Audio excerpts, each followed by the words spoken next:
kieu alam syariat. Di alam luar syariat mah eueuh ieu. Eueuh beurang, eueuh peuting, eueuh jam. Ngancelok ka alam eta seperti kos kitu. Aya keneh ku ari ge nu seperti kitu teh aya keneh. Oh, kiamat lamun eueuh nu kos kitu. Anu kos kubacana kiai eta anu lamun hayang ka Mekah, Mekahna dideketkeun teu ngalengka salengka. Mantak jangan mah gilir ge teh kudu naik mobil. Atuh jangan mah gilir nu ngora dideketkeun ngalengka ka dinya. Nah, nyaho-nyaho mandi bae geus dinu kolot. Blon tah jelema nu kos kitunya. Tah ieu. Oreganan baca Quran, urang maca Quran eta teh kajahoan ku kutubul aulia Syakikil Balqi ngajelaskeun nyana geus nempo ka jelema-jelema ahli Quran. Eta ditanya ku malaikat munkar nakirna babarieun jasa. Allah geus teh hese. Jawab ahli Quran. Jelema talar Quran. Setelah talar Quran, ustad. Geus talar Quran kebelah dieuna jadi calo. Quran teu dibaca jadi calo tanah. Quran teu dibaca 10 tahun nyana nyaloan, akhirna Quran poho. Boleh bejakeun. Begitu poho, ada bebeja ka kula kiai. Aduh, cenah kula ieu talar Quran. Aju. Kula nyalo 10 tahun akhirna sugih henteu. Quran poho cek cenah ieu. Ku kula rada dicarekan. Talar deui. Awas ya lamun sampekeun ka paeh. Haju ieu Quran can katalar siksa kula. Hafizul Quran cilaka lamun datang ka paeh. Henteu kembali deui.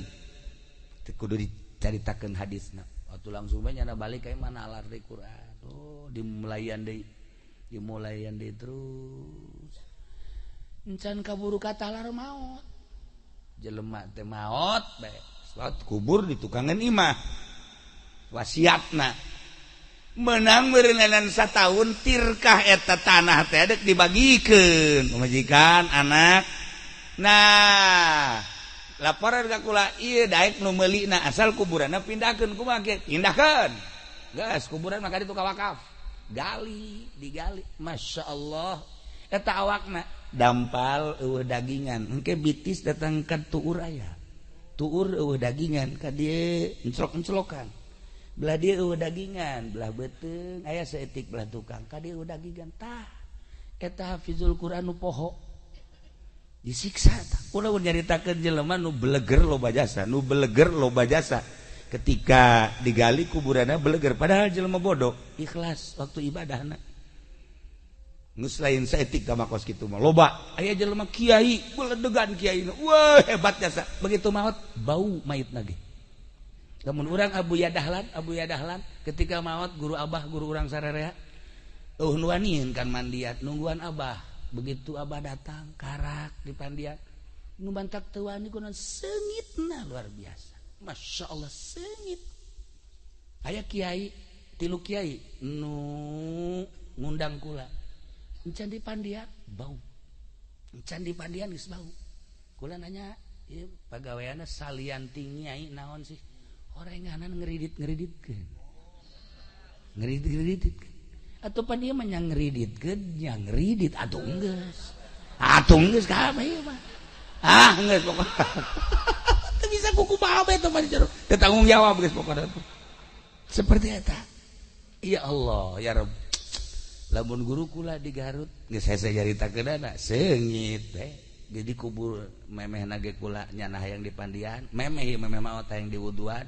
Kukula di isangan, di pandian, di wuduan, terus dibaringkeun. Bebeja ka kula, lamun aya nu salam ulah dijawabnya. Bener aya nu assalamualaikum kadenge. Kula di luhur kasur. Nyana nu ngajawabkeun salam. Bisa nyaho kitu. Untuk teu lila maot lah. Ngeunaheun ningali seungit. Sababaraha kiai seungit tapi asa sababaraha kiai bau. Tah nu ngahalal-halalkeun bangsa duit bank riba terserah endek mangga bae endek heheg bae cuman seperti eta tah urang garon bakal maot bakal paeh siai bae geus kos kitu komo si ieu geus teu kudu caritakeun ja kuarina geus ka ambe can maot geus ka ambe atuh kumaha dengan tak kukula diajak ka mamana ge pamajikan tilok nanyakeun tilok naon tilok sugan telepon pamajikan kiai aya salaki ya tilok anyana tilok deui geus dianggap paeh ti heula orang kada lain paeh jelemana paeh etana lah pokona mah geus dicak pamajikan geus manfaatna ja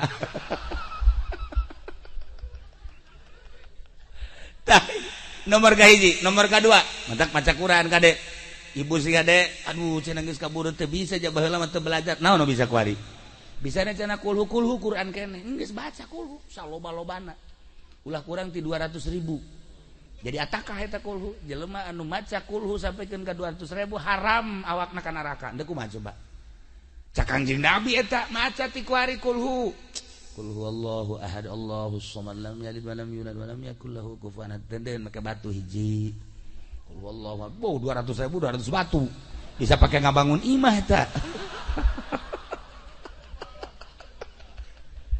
tah hiji nomor kahiji geus nomor kadua nomor katilu hiji tadi ka naon kitu ngaranna nomor kahiji neangan naon tadi nomor kahiji salat duha neangan tarka dzunub nomor kedua dia al kubur nomor katilu soal munkar nakir maca Quran nomor kaopat talabna ubur sirat kaulan neangan supaya lancar di jembatan siratal mustaqim neangan pagawean kaditu ternyata fawajadna fisawm wassadaqah kapanggih di puasa jeung sedekah ya Allah ya Rabbi jelema anu sok puasa di luar Ramadan Senin Kemis komo terus-terusan puasa tapi lillahi ta'ala ulah hayangna naon aya nu sok puasa tuh aya 40 poe puasa mana golok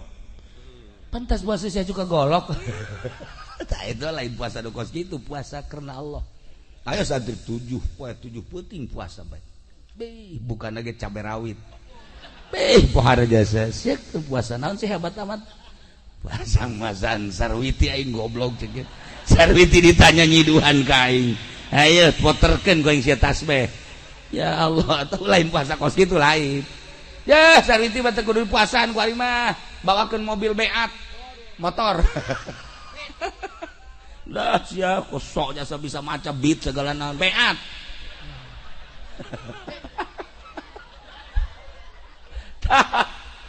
Masya Allah tapi kadang-kadang aya sih awewe teh dibawakeun mobil ge embung bae tapi begitu diputarkeun Izqala Yusuf bae Masya Allah mana Kang Pendi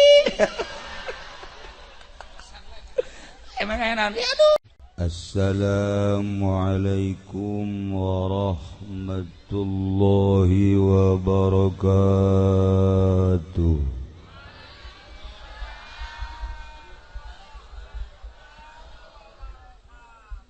Alhamdulillah wassalatu wassalamu ala rasulillah Muhammad ibn Abdullah wa ala alihi wa sahbihi wa mawala amma ba'd فقال الله تعالى في القرآن الكريم وهو أصدق القائلين أعوذ بالله من الشيطان الرجيم وذكر فإن ذكرى تنفع المؤمنين الآية. Langkung tipayun urang sami-sami nyanggakeun puja sinareng puji ka Gusti Allah anu Maha Suci muparantos masihan tina rupa-rupa nikmat ka urang sadayana terutama nikmat anu kacida pisan ageungna nyaeta nikmat iman sinareng Islam. Shalawat sinareng salam mugia dilimpahkeun ka junjunan alam Kangjeng Nabi urang Kangjeng Nabi Muhammad sallallahu alaihi wasallam katut ka para kaluargina oge ka para sahabat-sahabatna rawuh para tabi'in atba tabi'ina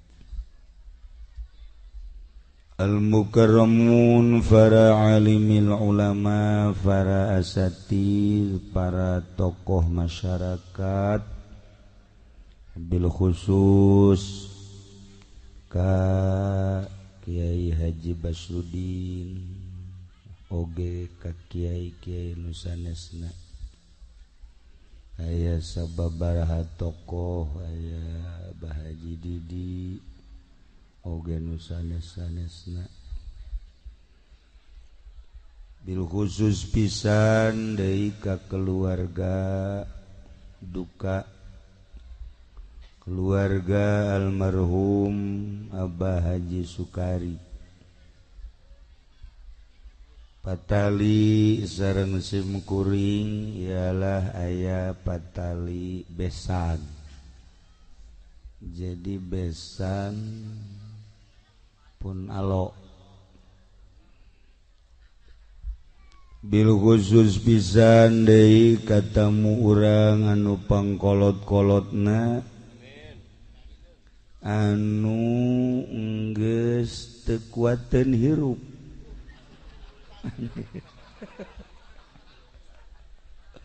geus teu betaheun cicing di dunia geus hayang nyusul ka Abah Haji Sukari ieu nu aya di gigireun simkuring anu make jas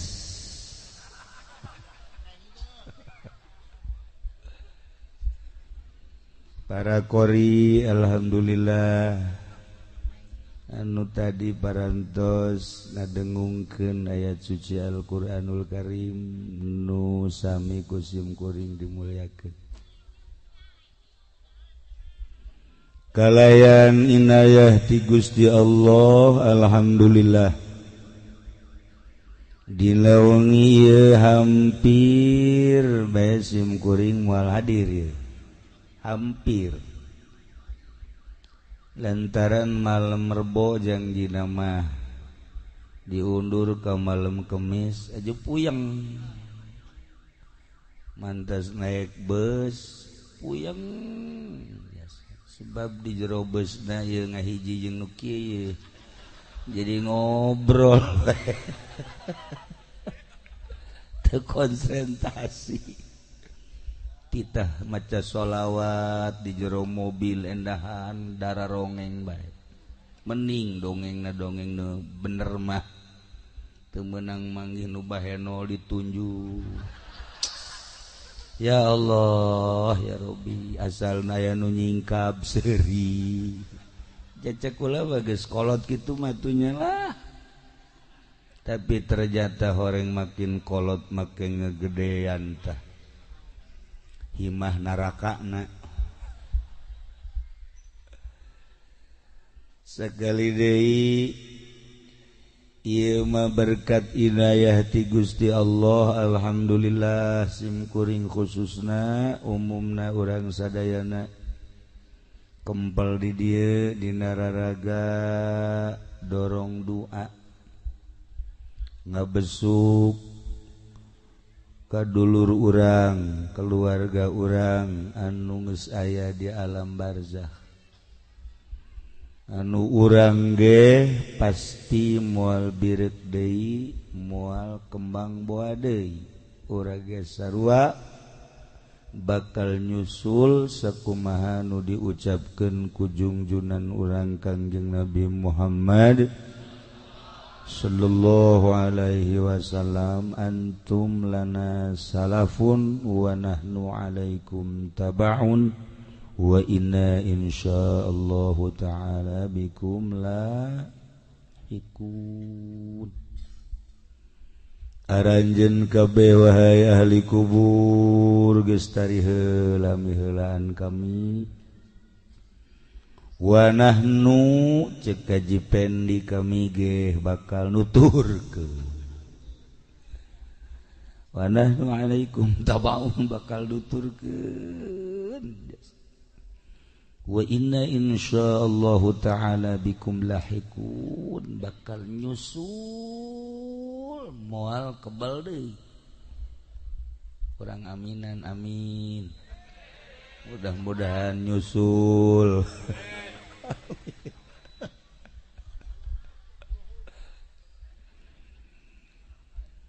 Abah Haji Sukari 40 poe geus aya di alam barzakh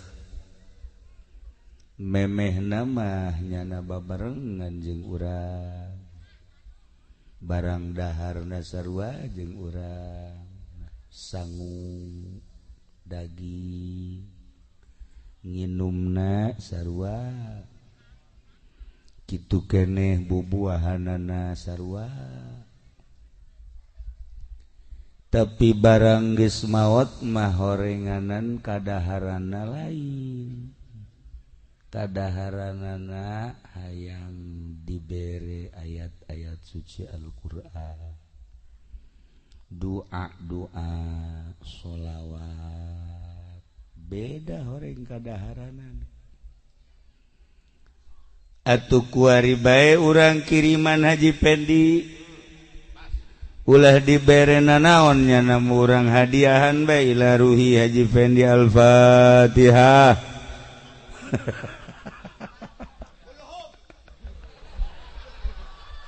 urang Al-Fatihah orang teu beukieun nya nama rohna ge teu beukieun nya nama berarti jasad jeung rohna beukina ngan ka daging doang sangu jeruk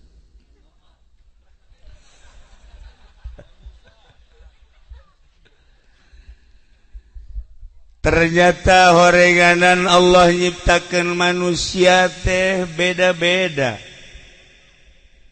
aya anu diciptakeun ku Gusti Allah teh jadi Rasul Allah nabi pasti aya anu diciptakeun teh sakadar jadi nabi we teh diangkat jadi Rasul Allah aya anu diangkat teh jadi wali Allah aya anu diangkat ku Gusti Allah teh jadi pangkat sholihin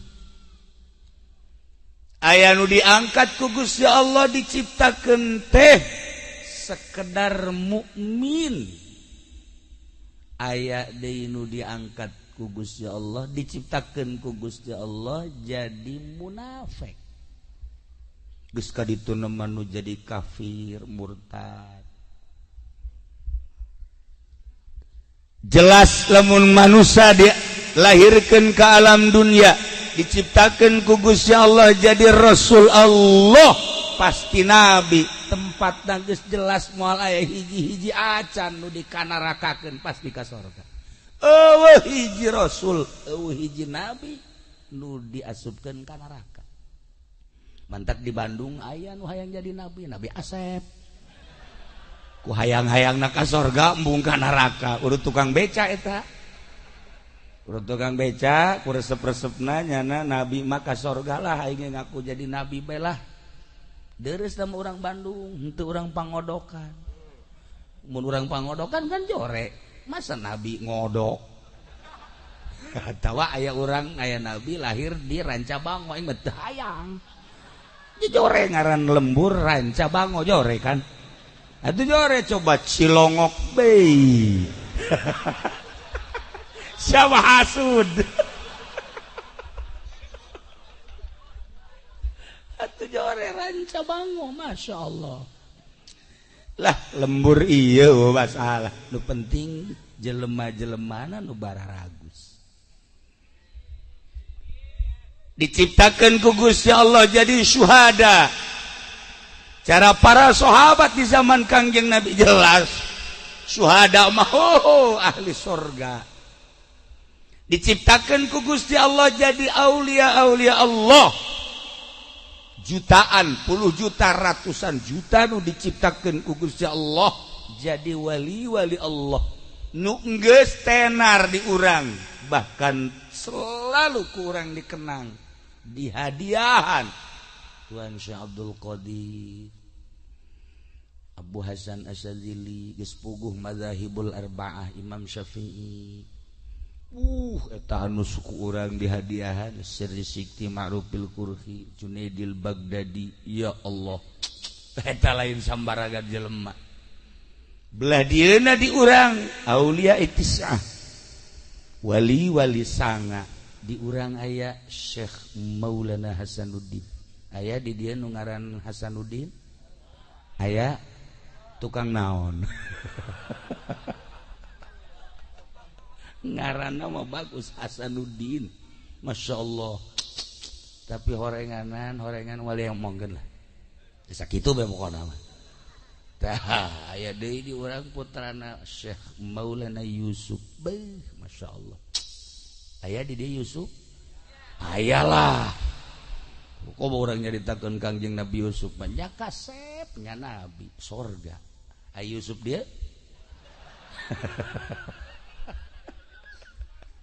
ya Allah ya Rabb jelas para aulia Allah aya nu diciptakeun ku Gusti Allah teh jadi sholihin anu bisa hablum minallah hablum minan nas jeung manusia para aya codeka istimewa pikaresepeun lantaran mun nyanana nangga jeung tatangga silih ajeuna silih asah silih asih silih tanya silih bere silih doakeun pan ari di lembur pondok mah jeung tatangga ge teu wau kampung pondok teh kampung si eta teu wau jeung tatangga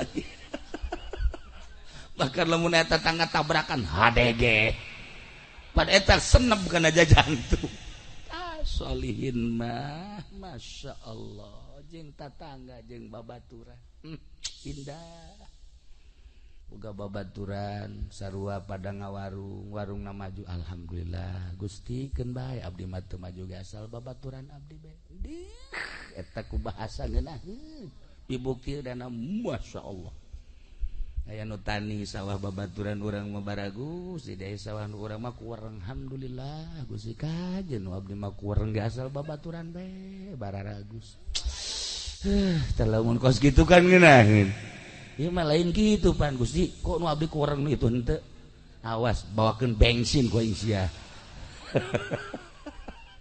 tah eta hararese hablum minan nas narapi geus puguh hablum minallahna sholihin sorga sarua kedeh mantak urang aing ngadoa zalikal fadlu minallahi wa kafa billahi alima zalikal fadlu minallah na eta dianta ya hadiyal mudillin wa ya rahimal mudnibin wa ya mukila asaratil asirin wa ya mujibas sualil abidin irham ya Allah hadaka min dzal khatil azim wal muslimina kullahum ajmain Allahumma ja'alna ma'al akhyaril marzukin alladzina an'amta 'alaihim minan nabiyyin wasiddiqin wasyuhada wassalihin wa hasuna ulaika rafiqa zalikal fadlu minallahi wa kafa billahi alim hayang biasa urang di akhirat dibarengkeun jeung para rasul Allah jeung para nabi Allah jeung para siddiqin jeung para sholihin di akhirat bakal dikelompok-kelompok dibere bendera saurang-saurang urang milih di bendera nu eta tadi berangkat menuju surga Allah Subhanahu wa ta'ala. Haji Pendi moal ka aja moal lantaran ku arina ge benderana Golkar PDI geus aing mah ti ku ari pepegatan jeung si aing gua teu hayang aing aduh rusak hiji jeung nu kos kararitu mah ieu aing mah benderana geus teu kudu make bendera kitu aing mah benderana Al-Qur'anul Karim mulai bendera-bendera kos katiwa palalaur aya nu wasiat sagala abah mamon paeh bendera PDI kuburkeun ka jero goblok teh urang pondok tolong pada Golkar asupkeun ka jero emang ayat kursi. Wah, budak ayat kursi gitu beunang diasupkeun ka jero paling ditulis di boehna. Make ciduh ge ulah ciduh Haji Pendik. Atuh ciduh ahli Allah saya tuliskeun gede Allahu la ilaha illa huwal hayyul qayyum la ta'khudhuhu sinatun wa la di boehna. Beunang omat tapi besi kayak urang dia maot. Coba Haji Pendik gerokeun kena nulis bah. Tu malaikat ge kieu bae ieu tulisan saha?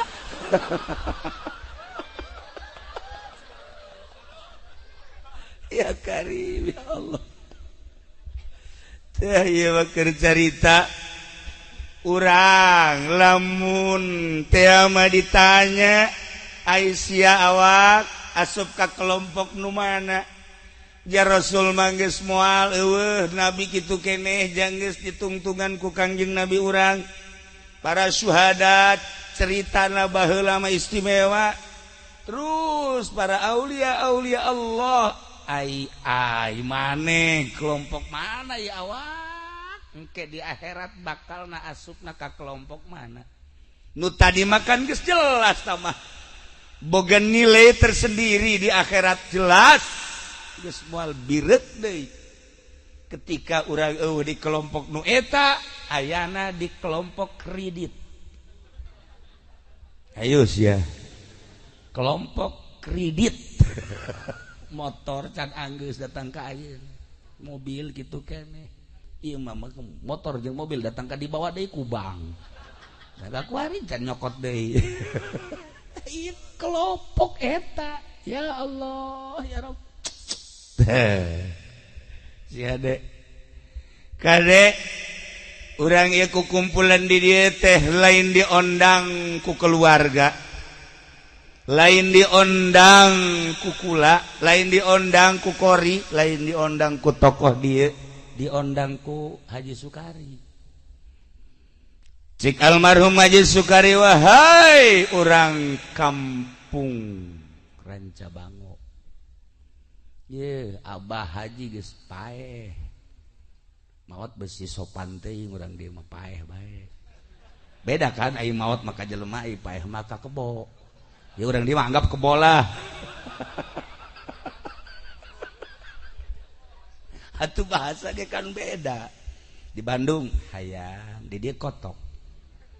Di Bandung mah tai kotok, di dia mah tai hayam. Dibalik. Di Bandung mah kan itu piceun tai kotok. Ngarada ge ka kotok ulah sopan. Di urang mah di urang piceun teh tai hayam. Haji Pendik ku gua sok kadenge tai hayam piceun. Tanya ku urang mah aja dahar jeung kotok. Ih, ai dahar jeung kotok, ai taina hayam blon teh coba. Saya tidak ngerti datang ke paeh asal ieu mah. Moal mal ngarti geus ieu mah. Ya Allah. Tah, cek Abah Haji, hei masyarakat, hei keluarga. Ya Abah Haji geus aya di jero kubur. Geus teu bisa barang dahar deui. Beramal ge geus teu bisa. Sesuai jeung nu diucapkeun ku Kangjeng percis. Cek Abah Haji, idza matabnu Adam in qata amalu, pegat amal. Paeh jelema pegat beramal, deuk kumaha beramalna tuh. Jeung geus subuh nyawaan. Boro-boro salat puasa, mandi ge di pandian. Mun aya nu mandi sorangan urang dieu paeh haju mandi sorangan deuk kumaha coba? Deuk kumaha coba? Begitu deui pandian ulah waka. Kayak kula mandi sorangan. Atuh urang dieu bisa ngajengkang kabehan. Tapi aya jelema nu mandi sorangan. Saha? Tuh Gunung Santri.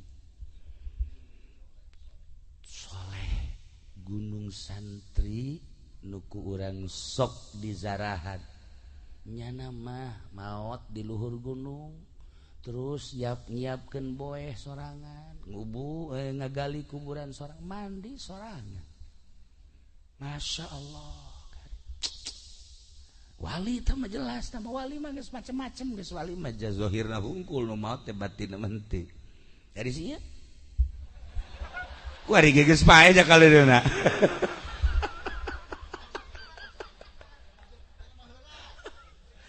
Lamun Tuan Syekh Abdul Qadir ketika muriangna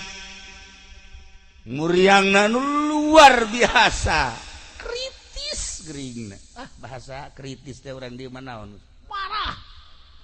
Urang di teu nyaon kritis kan. Atuh kula mah sok aya bahasa-bahasa kitu sok inget digondongin Gus Dur teh. Aya urang Madura kiai kabeneran ngundang Gus Dur jeung pondok anyar. Alhamdulillah Gus, sekarang pondok saya udah rapi. Waduh, di atasnya juga udah pasang internet cekna teh. Maksudnya internet meureun. Udah pasang internet cekna teh. Oh ya bagus Gus Gus bagus. Yes. Sakali deui diondang deui. Eta teh nya masang internet bener. Masang internet. Ngomongna salah deui. Alhamdulillah sekarang internet udah dipasang cekna. Cek Gus Dur tibalik balulus yang macam ai tadi internet jadi internet ai kuari internet jadi internet atuh iya tuan ngomong teh kos itu mana ceknya handphone head nama headphone teh nyahoon bahasa Inggris kan kuduna mah hand namanya headphone nya nama waduh tah mah headlier kadinya saya jeung jelema bodoh mah. Tapi kula resep ngahiji jeung nu bodoh teh resep asa pinter aing.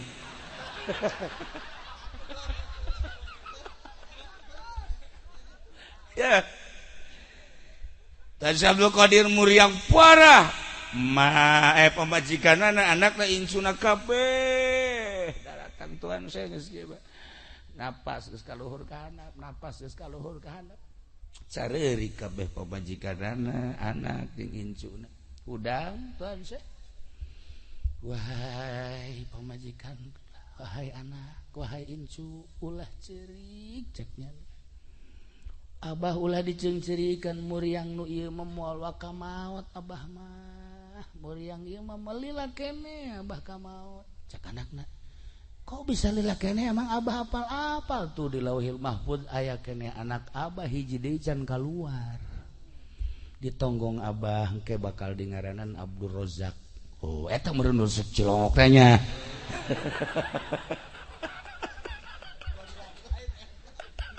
Lain teh Rozak mana?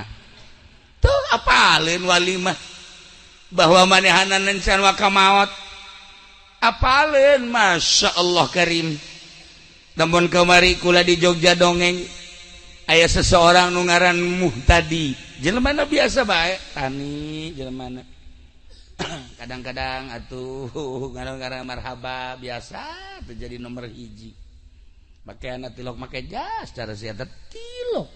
Biasa paling samplit. Teu hebat lah. Secara pandangan kasat mata teu hebat. Begitu tatanggana aya nu maot daratang jelema ngalayat kabeh kadinya. Termasuk nyana. Begitu nyana ningali seuri nyana mun ceuk bahasa Sunda mah can maot nyana mah. Atuh cek keluarga can maot kumaha aja geus teueuh nyawaan. Sakali deui encan can maot. Sarkelan ku jelema dipencetan dampal sukuna. Bahkan mun di Rancabang mah sok digegel. Ya geus eueuh.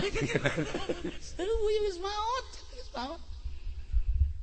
Kabeh menyatakan kiai-kiai jeung kasepuhan-kasepuhan maot cek nyana acan. Geus bae.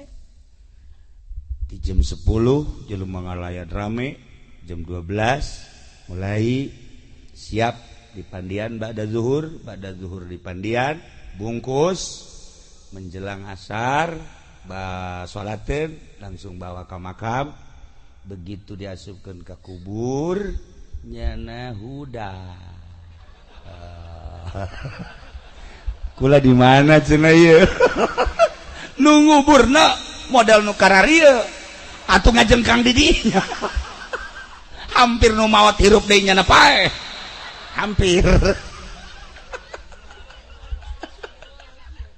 Udah. Masya Allah biasa udah. Atuh kaget kan kabeh, loba-loba atuh nguburkeun ngaranna ge. Ayeuna ada ka imah. Kayu mah ge rada rarasaan nu saja nih si budak hirup bener apa henteu sih ya. Datang bae datang kayu, gua aing kudu dibawa pakaian boeh cak nih. Langsung datang ka Imah ganti baju ditanya, "Ieu kumaha lalakonna?" Cik manehanana kula ngahiji di hiji perkumpulan. Haju tidinya langsung perasaan ieu naon gara-gara deuk hujan. Begitu deuk hujan kula ngiuhan, barek ngiuhan terjadilah ngiuhan. Ceknya eta sempit tempatna, orang bae. Dina mata kasad mah maot. Nah geus teh kacaritakeun tah kos kitu mah. Ieu mah ko nyahoeun tamu tadi teh nyahoeun bahwa ieu can maot. Istimewa berarti jelema. Istimewa kan berarti nyahoeun can maot. Nah, aya jelema anu nyahoeun ka bangsa ruhani. Urang lamun nyaritakeun Habib Lutfi ayeuna kamari Jumat kamari kan keliwonan syahriahan jamaah di Tasik nu sok ka Cilongok aya nu berangkat kan ka ditu minta izin ka kula abdi cenah bade ngiring ngaos ka Habib Lutfi mangga ka Pekalongan 2 mobil lah nyana begitu 2 mobil sampai di lewat Cipali aya nu nelpon salah satu keluarga mendadak maut. Akhirnya eureun 2 mobil nu hiji musyawarah berangkat ke Pekalongan, mobil nu hiji deui balik ka Tasik. Geus sakitu berangkat bae datang ka Pekalongan langsung subuh isuk-isuk kapanggih lah jeung Habib Lutfi. Cek Habib Lutfi, emang siapa yang meninggal sih? Kok nyahoeun? Encan aya nu ngomong saurang-urang aja siapa yang meninggal di Tasik? Tadi kan 2 mobil. Atuh langsung bebeja trek eta bisa nyahoeun. Nyahoeun. Apan di dieu mah awewe salakina kawin deui ge weru. Lah iya ge. Mengkonon lakine wis rarabi maning.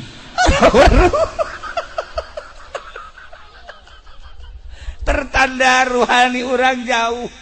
Deres tah mah salaki teu kajauhan ku pamajikan. Pamajikan main serong salaki teu nyaho. Lain di ranca bango dan jambongo mah biasa tah mah. Ieu mah di luar. Nah ieu bisa teu nyaho kitu ruhani ya Allah ya Rabb. Lamun kula zaman ngaji ka Abuya Cidahu malam Salasa peuting ngosok maca Yasin ieu keur carita ieu mah keur carita kahebatan Abuya lain kula. Kula sok maca Yasin ke tabarok ke waqiah lah sabisa-bisa bae ja Quran teu talar nu katalar bae. Nya aya juz amma mah beureun baheula mah talar. Ku ari mah lam yakunil poho. Tuh kan. Coba 5 juta ya. Lam yakunil aya sia. Mogok bayar sia kaing.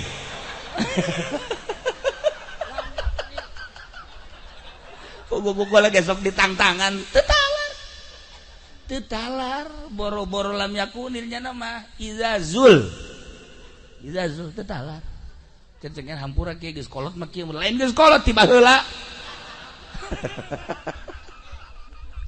ieu dibaca Yasin baca tabarok waqiah nu katalar we nu katalar geus ngaji lah di Abuya begitu ngaji di Abuya nyurahnya na masya Allah eta surahanana daripada urang ngalamun ngaji jauh di mobil baning maca Quran ca Yasin tabarok waqiah eta teh surat Kahfi wah hayu bae cenah du talar mah Quran dibaca ji sia mah ka aing mah abah Abuya nyahoeun tah aya jelema nu nyahoeun ka ruhani sakumaha tadi geus puguh Kangjeng Nabi mah Kangjeng Nabi ketika beres perang aya sahabat anu milu jeung Kangjeng Nabi ngaberesan ontak Kangjeng Nabi beresan kendaraan Kangjeng Nabi istirahat setelah istirahat aya anu mana maot jana wah kabeh sahabat nu sejen seuri syahadah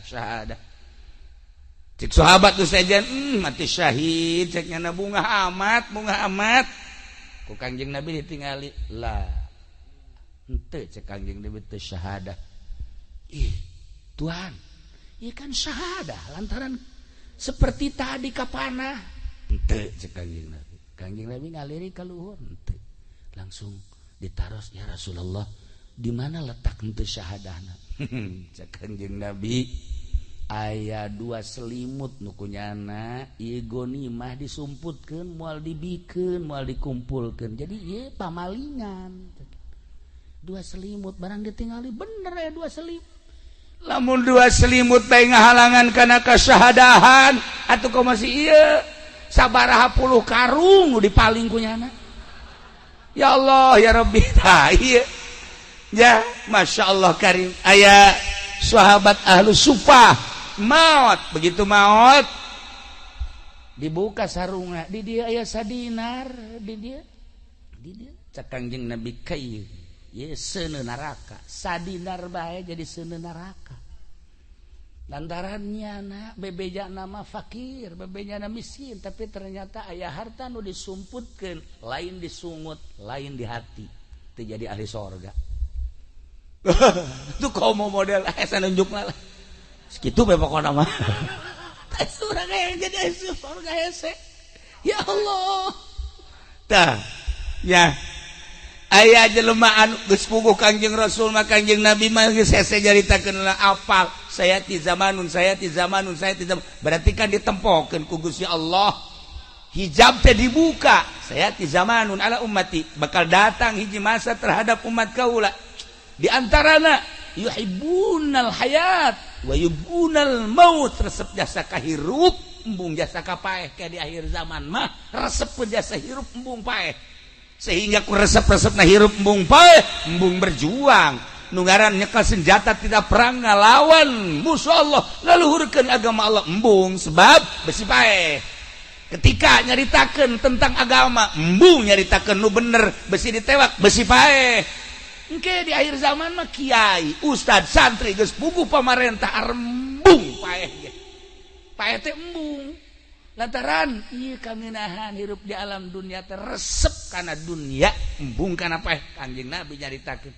Sayati zamanun ala ummati yuhibbunal hayat wa yubgunal maut.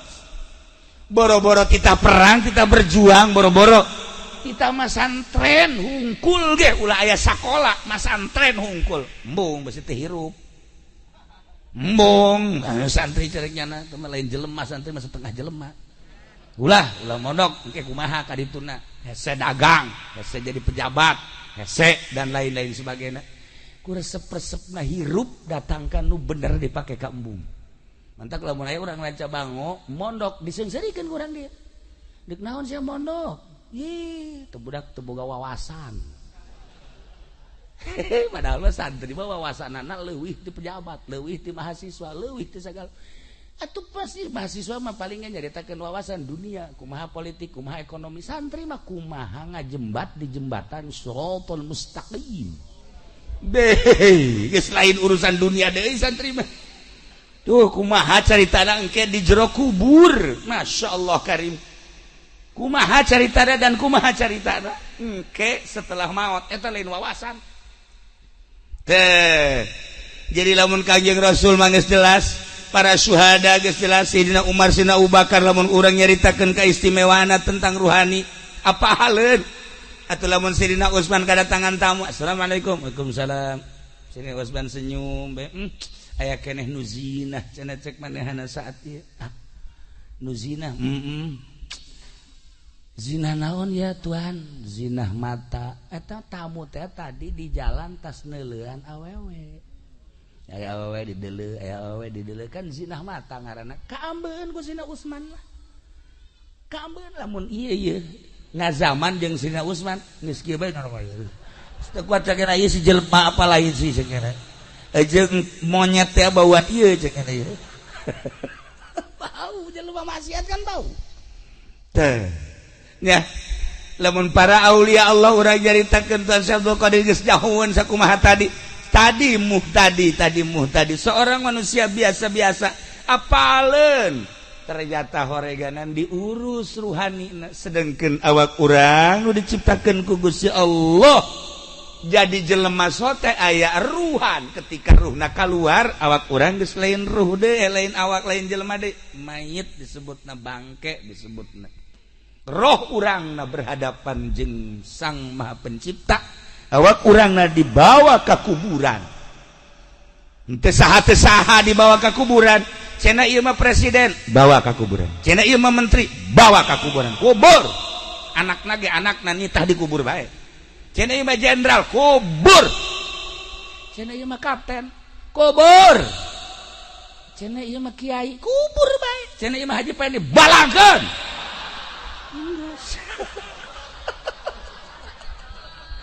Dikubur bae. Oh, anu teh dikubur kabeh. Nu kuari siap dan jenderal, nu kuari siap dan kolonel, nu kuari siap dan lantaran letnan. Hae nyana anak buahna nu nincakannya. Ayeuna di abuya-abuya, di kiai-kiai, di mama-mama, maut muridna nu nincakan kuburanana. Hae. Ngan teu can cahaya atuh paeh ge. Ari anu sok ibadah mah lantaran paeh teh didamba-damba paeh teh sebab deuk istirahat di jero kubur. Ngeunaheun paeh teh teu salat, teu puasa, teu zakat, geus teu ngaji deui, hirup di jero kubur menikmati hasil ibadah. Ngeunaheun. Tuh, nyaho nya mah alhamdulillah. Daek isukan paeh mah ngaji. Cenah alhamdulillah. Geus diheula bae atuh nya. Penipu ya coba. Orenganan aya paranti-paranti nah awak urang lamun sehat ngeunah dahar asli rarasaanana asli lamun sehat ketika urang dibere jeruk amis asli berarti sehat ketika urang dibere semur amis ngeunah sehat lantaran dibere urang anggur amis sehat normal lah ngeunah. Ketika dibere gering, ulah gering parah sari awan bere jeruk. Mulai guys. Aduh. Bere sambel, dia ngabunuh aing. Tuh, ieu bae nyeri huntu ieu, geus nyeri huntu geus sabulan teh cager-cager. Masa sih air nyeri huntu sabulan? Ya tilo kaya di mana ge paling 2 3 selesai. Ieu mah sabulan, encan cager-cager. Ieu teh berarti SMS. Ti malaikat Israel nu sebenarnya mah geus SMS.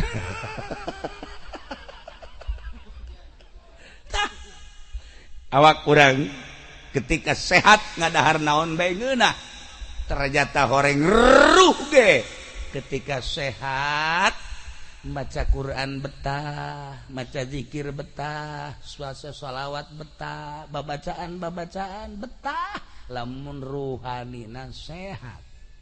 Sakumaha jasad lamun teu sehat teu geunah barang dahar jeung nginum kitu kene ruh urang dibere maca Quran karaksa ayat doang haju heuai bae. A'udzubillahi minasyaitonir rajim. Bismillahirrahmanirrahim. Yasin. Wal Qur'anil Hakim innaka laminal mursalin.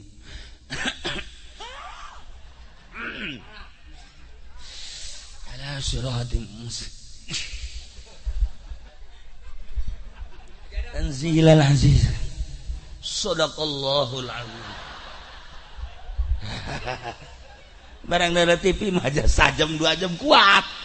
Berarti ruhna gering. Gering ya ruhna. Teu daekeun barang dahar. Masyaallah, shalawat 4444. Oh, memeh berangkat. Wow. 444 atuh. Masih kene seuri 44. Masih kene. Allahumma shalli salatan kamilatan wa sallim salaman taman ala sayyidina Muhammad alladzi tunjina bihi min jami'il ahwali wal afat wa taqdi lana bihi jami'al wa tutahhirna bihi wa tarfa'una jami'il khairat. Akarang sabalik doang geus galentuk. Atuh ieu mah lamun dibere 100 paeh jeung magosna. Ruhani lah berarti gering, ruhani na gering, masya Allah kari.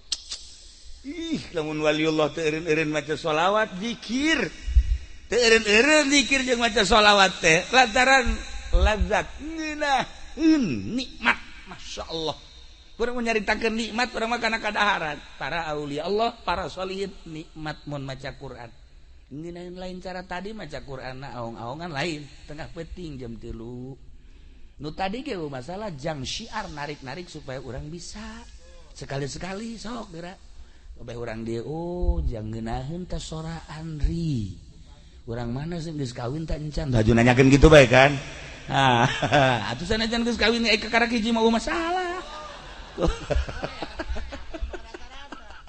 nah ikan carita jam 3 buka Quran baca sorangan tuh eureun sampai jam 4 terus ke masjid seger awak seger roh seger Masya Allah cuman cerita doang kan urang mah kos gitu paksakeun coba kepeting coba yang ngajajal 3 hudang langsung maca Quran emang aya hurupan eueuh sih geus langsung kieu ngagebleng Quran ganti lain Quran ganti mata tojos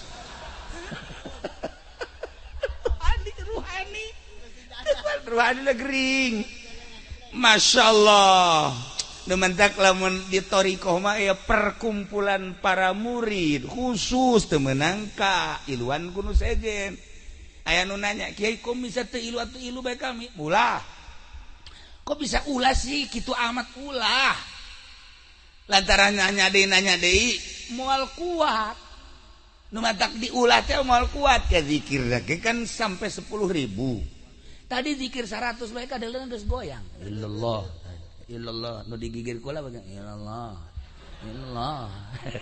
kula geus boga rarasaan ieu budak kudu dibodem ya illallah karang 100 geus illallah asana 200 geus soraan atiga calangap geus 200 lah oh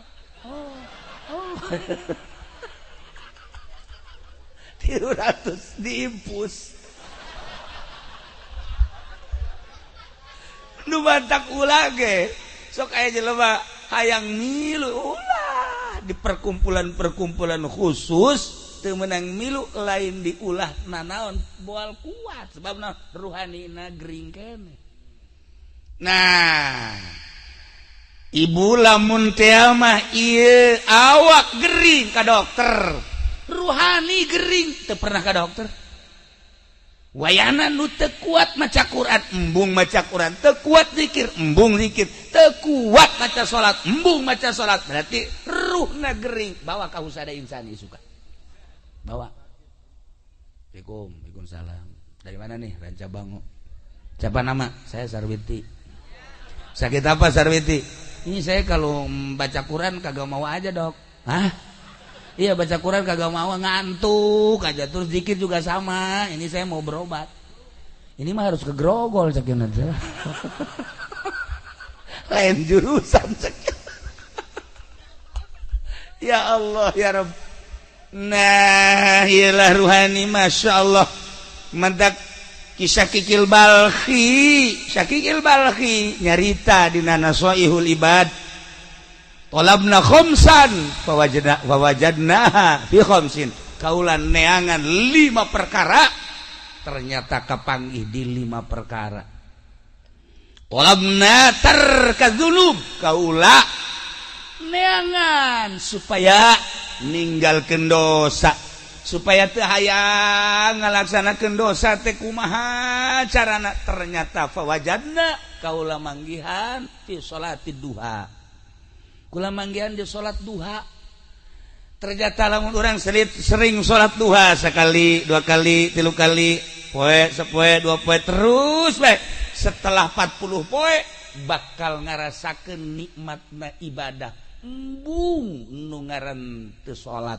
sanggeus teu salat embung teu berjamaah eta balukar tina salat duha bakal dimerengeunaheun geura ge eta geus kapanggih ku wali Allah nu ngaran Syakikil Balkhi ngeunaheun sacara ternyata tina hasil duha ngawarung mun ngawarung teh mah jadi lancar ngawarungna anu balanja Masya Allah eta ngeungkeuy ngahutang kabeh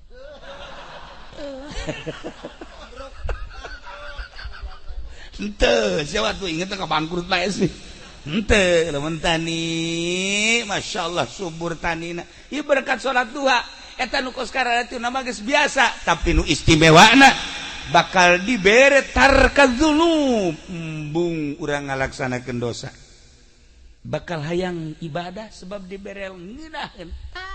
Duha nomor 1. Nomor kedua, talabna dia al-kubur kaula neangan supaya caang kuburan teh berbagai cara neangan fawajadna ternyata kukula kafangi fi sholatil lail salat tengah peuting tahajud begitu salat tahajud Allah kula loba-loba jang urang raja bangun 2 rakaat bae 4 besi gering 2 bae 2 daripada engke gering dibawa ke mantri kunani saya mabok tahajud 2 bae sholli salat tahajud rakaataini lillahi ta'ala Allah syaratna sareh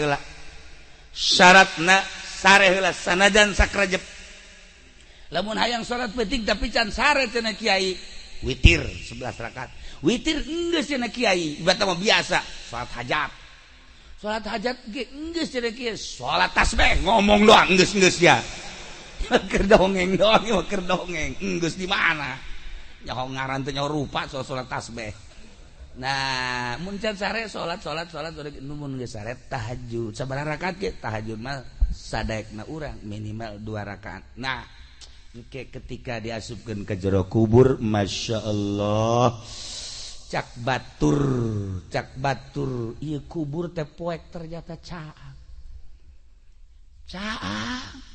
nanya Ki Basurudin nanya ka malaikat kok ieu cang amat oh ieu tahajud masyaallah begitu haji pede paeh kan poek nyana nanya ka malaikat cenah caang iraha maneh tahajud kula sok tahajud cenah ieu penting teh wal penting tahajud teh karena Allah apa karena karung kajahoan kan aya karena-karenaan lillahi ta'ala masyaallah lamun urang tahajudna 2 rakaat tarolah 10 watt lamun 4 rakaat tadi 5 watt kuari 10 watt lamun kuari gedep rakaat wah 20 watt masyaallah lamun urang bisa 10 rakaat 100 watt waduh caang di jero kubur teh kapanggih ku kisah kikil bakli fawajadna fi sholatil lail caang kubur teh kapanggih dina salat tahajud mantak wayahna ieu ti kuari tahajud 2 rakaat be kukula barang geus dicerita-ceritakeun kieu ya alhamdulillah ngaji pendi tahajud barang teh tahajud sare deui subuh korban jam 7 ai tahajud ai subuh qoboan usolli fardhu subuh qoboan ieu teh beres padi aya jelema nu kos kieu nya nah ieu syakikil balki jaritakeun fawajadna fi sholatil lail ya Allah ya Rabb talabna su'ala munkari wa nakir kaula neangan pisalameteun jang pertanyaan malaikat munkar nakir tingali ku kaula pagawean ternyata fawajadnahu fi qiraatil Qur'an kapanggih kukula horenganan jang ngajawab pertanyaan soal munkar nakir adalah maca Quran ya Allah ya Rabb lamun Sidina Abu Bakar Siddiq radhiyallahu anhu nama tamat Quran teh berang satamatan penting satamatan hese ngomongkeunana tak kos kitu mah kabelah dieuna nyana salat 2 rakaat tahajud usolli sunat tahajud di rakaatin Allahu akbar rakaat awal ti alif lam mim datang ka surat kahfi rakaat kedua ti surat kahfi datang ka qul a'udzu birabbin nas masyaallah karim kabelah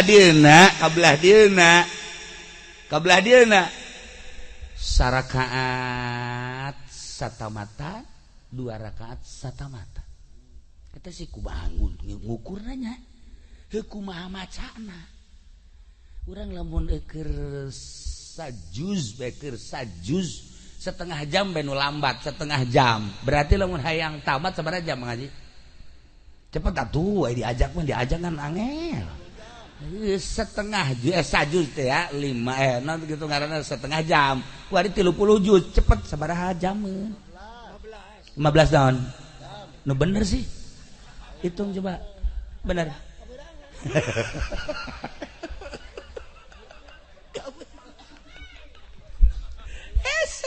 kok ieu bisa rakaat saquran 2 rakaat saquran deui alamna nu beda horeganan alam teh karasa ku urang mah alam kieu alam syariat di alam luar syariat mah eueuh ieu eueuh beurang eueuh peuting eueuh jam ngan celok ka alam eta seperti kos kitu aya keneh ku ari ge nu seperti kitu teh aya keneh oh kiamat lamun nu kos kitu anu kos kubacana kiai eta anu lamun hayang ka Mekah Mekahna dideketkeun teu ngalengkah salengkah mantak jangan mah gilir ge teu kudu naik mobil atuh jangan mah nu gilir nu ngora dideketkeun ngalengkah ka dinya nah nyaho-nyaho mandi bae geus dinu kolot blon tah jelema nu kos kitu nya tah ieu oreganan baca Quran urang maca Quran eta teh kajahoan ku kutubul aulia Syakikil Balqi ngajelaskeun nyana geus nempo ka jelema-jelema ahli Quran eta ditanya ku malaikat munkar nakirna babarieun jasa Allah geus teh hese jawab ahli Quran aya jelema talar Quran setelah talar Quran ustad geus talar Quran kebelah dieuna jadi calo Quran teu dibaca jadi calo tanah Quran teu dibaca 10 tahun nyana nyaloan akhirna Quran poho moal dibejakeun begitu poho ada bebeja ka kula kiai aduh cenah kula ieu talar Quran aju kula nyalo 10 tahun akhirna sugih henteu Quran poho cek cenah ieu ku kula rada dicarekan talar deui awas ya lamun sampekeun ka paeh haju ieu Quran can katalar siksa sekolah hafizul Quran cilaka lamun datang ka paeh henteu kembali deui teu kudu dicaritakeun hadisna waktu langsung bae nyana balik ka mana alar deui Quran oh dimulayan deui terus encan kaburu katalar maot jelema teh maot bae salat kubur di tukangan imah wasiatna menang merenganan satahun tirkah eta tanah teh dek dibagikeun majikan anak nah laporan ka kula ieu daek nu meulina asal kuburanna pindahkeun kumaha ge pindahkeun geus kuburan maka ditu ka wakaf digali masyaallah eta awakna dampal eueuh dagingan engke bitis datang ka tuur aya tuur eueuh dagingan ka dieu encelok-encelokan belah dia dagingan belah beteung aya saeutik belah tukang ka dia dagingan tah eta hafizul Quran nu poho disiksa tah ulah nyaritakeun jelema nu beleger loba jasa ketika digali kuburanna beleger padahal jelema bodoh ikhlas waktu ibadahna geus lain saeutik ka makos kitu mah loba aya jelema kiai beledegan kiaina wah hebat jasa begitu maot bau mayitna ge lamun urang Abu Yadahlan ketika maot guru abah guru urang sararea nuanieun kan mandiat nungguan abah begitu abah datang karak di pandiat nu bantak teu wani kunaon seungitna luar biasa masyaallah seungit aya kiai tilu kiai nu ngundang kula encan di pandiat bau encan di pandian geus bau kula nanya ieu pagaweana salian tinggi nyai naon sih orenganan ngeridit-ngeriditkeun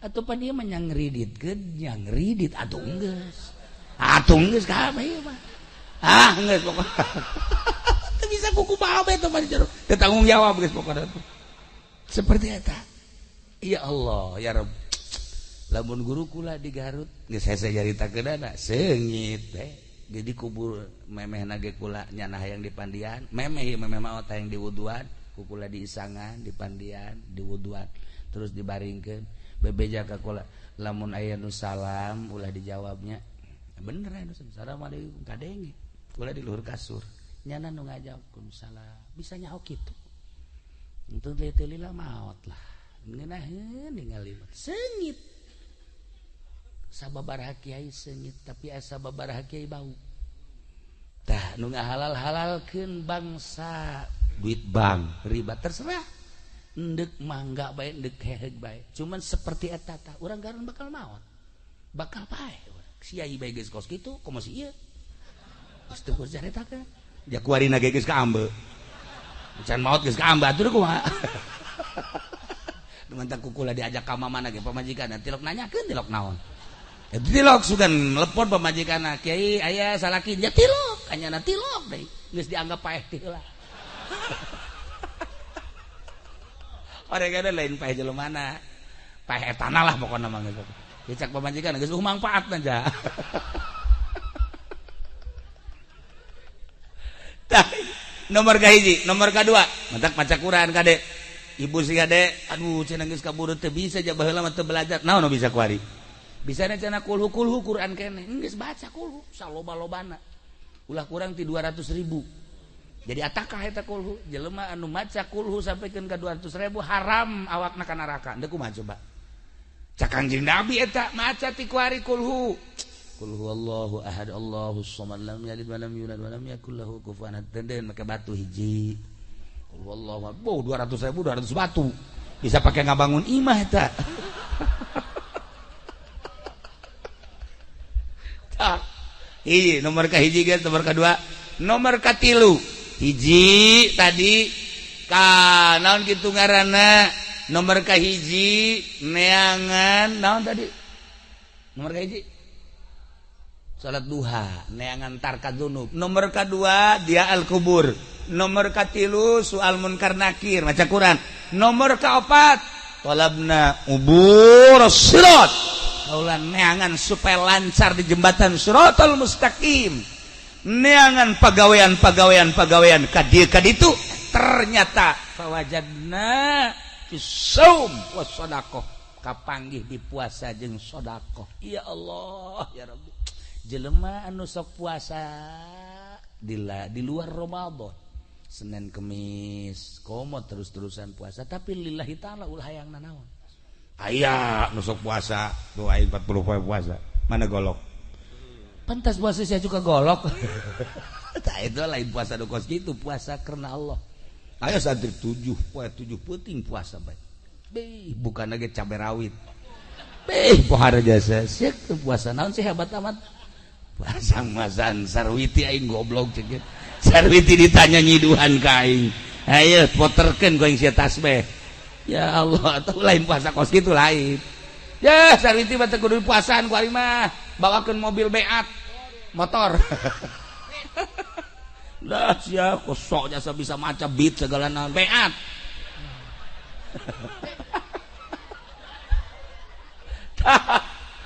Masya Allah tapi kadang-kadang aya sih awewe teh dibawakeun mobil kayak embung bae tapi begitu diputarkeun Izqala Yusuf be Masya Allah mana Kang Pendi emang enak ya aduh abdi rindu cekeun teh mana Kang Pendi mana cekeun jangan keluar pede teh horenganan make bata jeger bae sia ngaganggu aing bae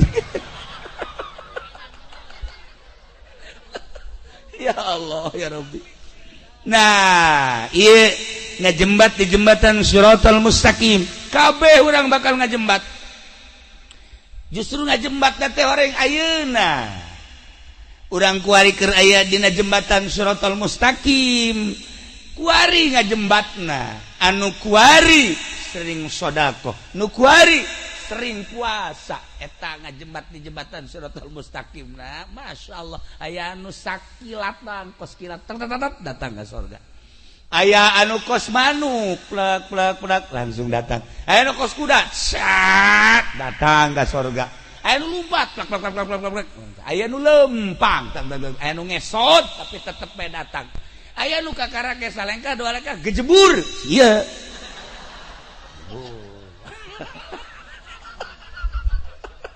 Jalan ke ngejebur we bagus teh ti awal. Aduh, keadaan ada kumaha tuh. Sodako. Masya Allah, can nyorang kulang ngadenge di pondok aya nu ngaluarkeun zakat. Di saya hiji penny jajan orang. Malah mah zakat batur dicokotan. Aya jelema ngahadiahkeun kipas di masjid. Masya Allah, maot tiis. Di jero kuburna kan ditanya. Begitu ditanya maca Quran osok, ieu tiis naon ieu tiis? Tiis teh maneh baheula ngajariakeun kipas di masjid. Masya Allah, hanjakal teu AC ceknya teh. Aduh, ya kieu mah. Ieu kipas-kipas anu kuari dinikmati di masjid tah kuari maneh nu tiisna. Masya Allah, alhamdulillah, cek tiis kan. Sedekah ieu. Dak jelema ya Allah ya Rabb. Mang Haji kula ieu can dahar ti kamari. Ya tah bere tah. Aduh dulur kula ge ieu teh sararusa tah dibere. Tuh batur anu keur sempit hatena kemudian dibere jembar hatena ngenyebrang di jembatan Siratal Mustaqim na babari. Datang ka Haji Pendi. Haji kula ti kamari can dahar. Salah saha? Ye, tu lain dahar sia. Teu kuat aja. Lain dibere di aya deui ka dieu aing dinasehatan ku aing ye. Ye, aing jelema hirup mah. Ya sing hades ya. Datang ka sia teu dahar berarti kan kudu usaha. Jelema kan keur lapar dibere nasehat. Lapar mah bere sangu lain nasehat. Nyana geus kieu bae tukang nyekelan batu mana ya ku aing. Aya sia ku aing sia diwewelkeun sia ku aing. Masya Allah. Ai jelema butuh dahar, bere dahar nasehatna. Jelema butuh ilmu, bere ilmu nasehatna. Jelema hayang kawin, bere awewe nasehatna. Nah, ieu aya jahe, kemudian hayang kawin, bere lalaki. Eta ngaranna nasehat. Siap. Oh, siap. Atuh saha nu hayangkeun awewe kemudian nyana. Pamajikan geus ngusir. Tah ieu nasehat teh lain ceramah. Nu asli mah kumaha kebutuhan. Masya Allah karim. Nah ieu uburi sirat kapanggih ku kisah kikil barhi. Ternyata dua hiji puasa nomor kedua sedekah. Sebab eta adalah sarana pamereti Allah jang nyalametkeun urang. Ketika urang jadi jelema sugih, kiai mah meureun zikir penting teh, kiai mah maca Quran, santri mah meureunanan sholawatan, aing mah sakieu ayana lah, aing mah endeup ngagunakeun sarana nu aya ti Gusti Allah dititipan harta. Nah, petakeun ku urang parkir miskin mana yatim piatu, masjid mana nu can anggeus, tetangga mana anu butuh. Ya Allah, pondok pesantren mana tuh pan ieu mah aya masjid ge anu datang Haji ieu keramik dan can bejakeun ka masyarakat sok geura saha anu siap karo kemang Haji Panderi tuh panjang mah tuh atuh masyarakat geus beres kabeh aya kene kakurang Haji aya kurang mangsa 10 meter kan coba nu sejen heula beres leuwih duitna leuwih ieu Mang Haji kadegeun duitna basah tokoh masyarakat kos gitu. Nah, lamun tadi jelema mere kipas, ai prak di pondok papan kipas leungit. Barang diteliti. Barang diteliti si eta nu nyokotna. Ya Allah, laporan ka kula Kiai ieu kumaha cenah naon. Batur makan jariah kipas, ieu mah ku Haji Pendi can dicokot. Atuh teu aneh boro-boro kipas kotak masjid ge pan laleung. Enggak. Nah ilah si hade ya, si hade nomor keempat baca Quran jang soal munkar nakir jelas tamati kisah kikil balki.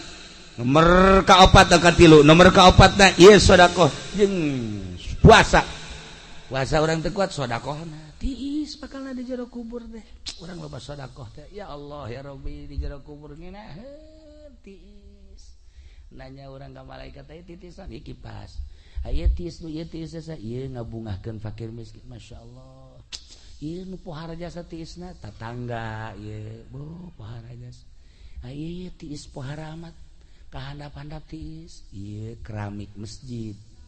Ya Allah ya Rabbi gunahin jasa sedekah ke lancar di jembatan Shiratal Mustaqim. Kalima talabna zillal arsy abdi neangan iiuh aras ke di akhirat urang kepan dikumpulkeun di mahsyar kiamat baas udang ti kubur berangkat kabeh ka mahsyar padon pengan sadepa sakieu deuk kumaha sakieu langit ka 4 panas engke mangan sakieu satangtung panas.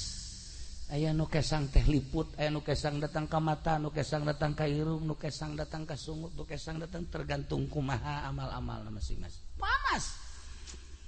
Tah, engke aya anu seserian we, batur mah kapanasan nya mah kieu, malah meneangan rokok di Samsu aya rokok we ceuk. Sia ngayakeun rokok di akhirat, pabrik geus areueuh. Emang aya naon tenang.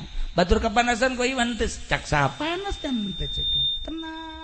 Ya Allah ya Rabbi ku geunaheun horeng kapanggih ka iuhan zilul arsy teh ku kisakikil balhi kapanggih ku anjeunna talabna zillal arsy abdi neangan iiuh aras jang ngiuhan jaga di mahsyar ternyata fawajadna kukula kapanggih iiuh tersebut horenganan tina zuhud tina ulah pati resep kana dunia tah ieu mah hese jasa ieu mah boro-boro pangkat dolain kiai-kiai ge resep dasa kana dunia waharat nah ieu terakhir supaya direnungkeun ku urang ulah pati resep teuing boga mah pamere Allah hese ditahan jeung ditolakna tetapi ta'alluqna hate terhadap dunia ieu nu kudu diarahan nu mantak jadi kiai padu bisa ngaji mah gampang tapi ieu ngaleungit-ngaleungitkeun resepna nu hese ge masyaallah mantak kula geus sababaraha kali ngomong ge kula geus teu dibere teu resep ieu ngaji kieu teh dibere teh lillahi taala nu sababaraha urang ulah nu dititipan ulah iki ka dieu ge geus embung aya anu matang puluh jadi 60 ku embung aya anu 100 jadi 115 7 na jadi 15 ku embung sabenerna mah ieu mun bisa mah embung ngan kula inget ka Abah Haji Sukari keur hirupna jeung sajabana ieu mah dorong doa bae barang datang ka dieu ieu mah lain matang puluh ieu mah kos muludan berarti keluarga nu teu nyahoeun ieu kunaon muludan ieu pan matang puluh mah tuh urang we ngariung tek terus berkat we sabakul kan beres tuh ari geus ieu mah deuk kumaha kaberkatanan ieu jalobaan ngan meureunganan jelema di dieu ge meureun hayang ngaji tah sakumaha tadi tah nya bukakeun mata hate urang saenggeus bukakeun pelakeun geura cinta urang ka Allah jeung ka Kangjeng Rasulullah Muhammad sallallahu alaihi wasallam belah dina pelakeun ahli-ahli Allah di jero hate sebab eta lah anu ngajadikeun cukang lantaran kasalamatan urang petunjuk anu tadi lain sambarangan awak urang supaya sehat gering saetik bawa ka mantri ka dokter ruhani urang ge sehatkeun ketika ruhani urang gering maka kudu didatangkeun ka ahli ruhani supaya urang resep salat lamun para aulia Allah salat teu eureun-eureun para sholihin salat teu eureun-eureun maca Quran ngunyem bae di mana bae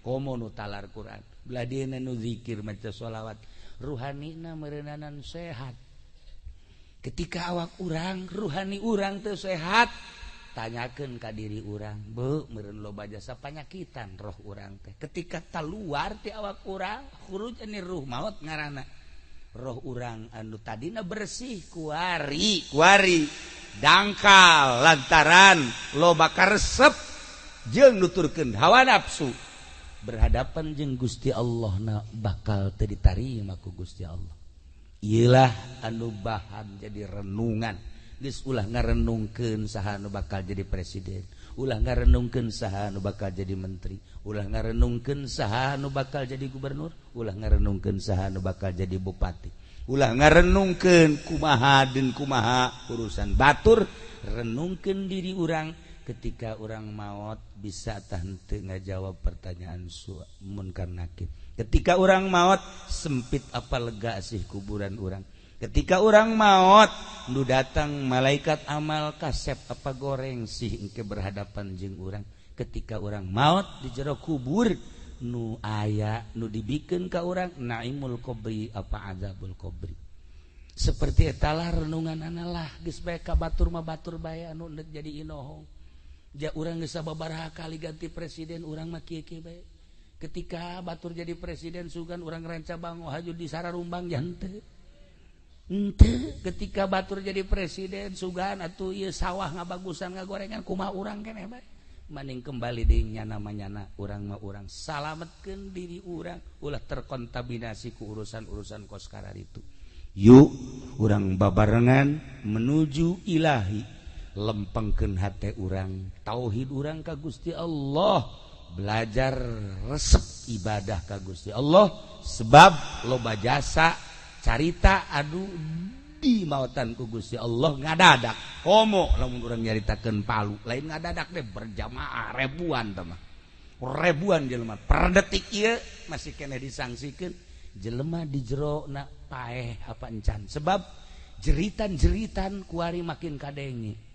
Jeritan-jeritan nu kuari katimbun tade makin kadenge jeritan-jeritan dahsyatna luar biasa. Maka dipertanyakeun ieu teh maot apa encan sih di jero jelema teh. Dipertanyakeun kuari teh terus dahsyat ieu teh jeritan-jeritan nu geus kaluar orok, nu geus kaluar ibu-ibu. Seorang ustad geus kaluar kuari. Nyaritakeun di jero teh can pararae.